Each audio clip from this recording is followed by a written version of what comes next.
আজকে আমার নতুন রেসিপি নিয়ে চলে আসছি। লাউ লাউ মাছ। এটা অনেকক্ষণ ধরে সিদ্ধ করার ফলে দেখতে পাচ্ছেন এই যে অবস্থা। এটা হচ্ছে লাউ দিয়ে মাছ রান্না। খেতে মোটামুটি ভালোই লাগে। বাসায় অন্য কিছু ছিল না, তাই লাউ দিয়ে মাছ রান্না শুরু করলাম আজকে। এই যে দেখতেছেন লাউ এবং মাছ কেমন লাগে দেখেন, খাইতে কেমন লাগে দেখতে পাচ্ছেন কি অবস্থা। দেখে যেটা মনে হচ্ছে যে ভালোই হবে। এই দেখেন রস চলে আসছে, রসালো ভাব একটা চলে আসছে, দেখতে পাচ্ছেন। এই যে এগুলো দেখানোর চেষ্টা করতেছি, এই যে দেখেন।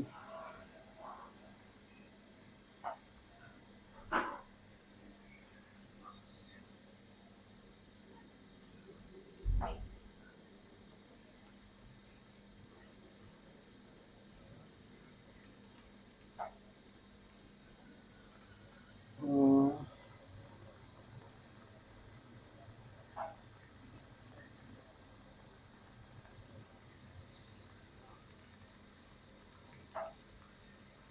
এটা বলেছিল আগে রান্না করা ছিল লাউ দিয়ে মাছ।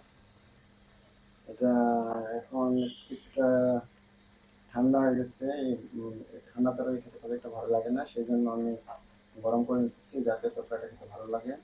এই যে দেখতেছেন তরকারিটাতে এমন এক প্রকার রস চলে আসছে যেটা মনে হচ্ছে ঘন হয়ে গেছে। সেহেতু কার কেমন লাগে আমাকে জানায়েন, আমি সেই হিসেবে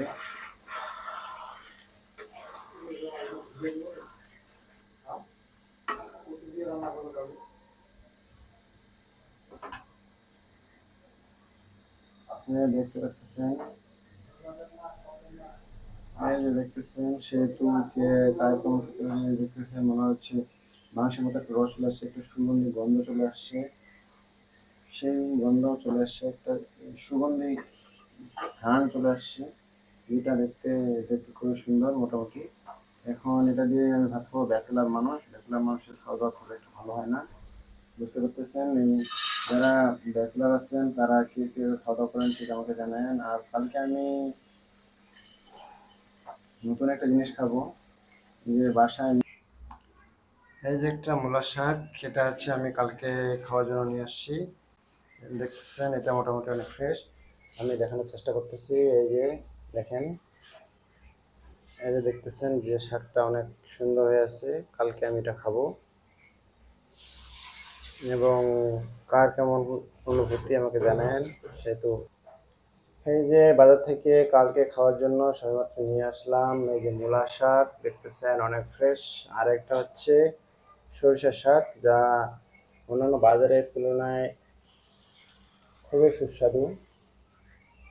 এই দেখতেছেন আমি নিয়ে আসলাম সবেমাত্র।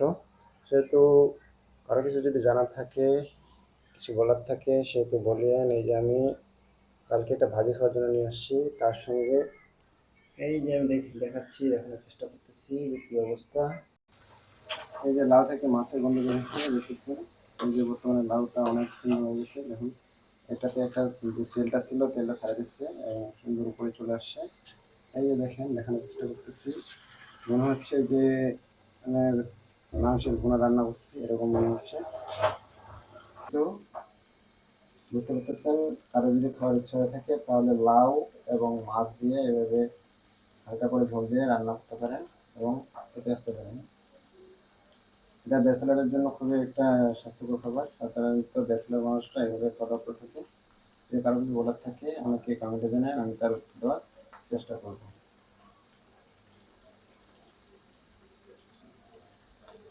এই যে দেখেন কি কালার চলে আসছে। এই যে দেখেন, দেখানোর চেষ্টা করতেছি, ঘুরে ঘুরে দেখানোর চেষ্টা করতেছি। এই যে দেখেন,